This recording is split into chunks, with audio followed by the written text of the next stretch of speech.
Igbo bụ Igbo, ndị ọma na-ege ntị, ekene m unu n'ebe ọ pụrụ iche. Ndewonu.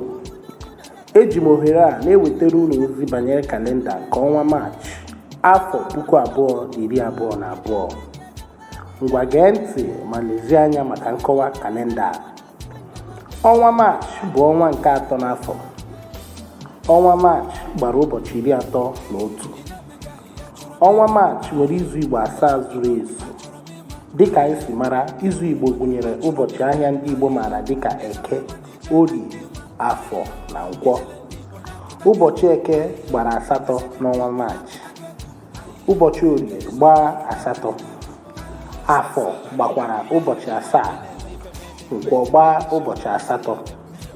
Ọnwa Maachị bidoro n'ụbọchị Nkwọ ma bịara njedebe n'ụbọchị Orie. Ọ gwụlanụ ka ọ ha m n'ọnụ banyere nkọwa kalenda ọnwa Maachị n'ụbọchị taa. Aha m bụ Maazị Chimere Okoro. Ozi a si n'aka Igbo Institute. Ka ọ dịnụ n'ọnwa ọzọ. Ndewo.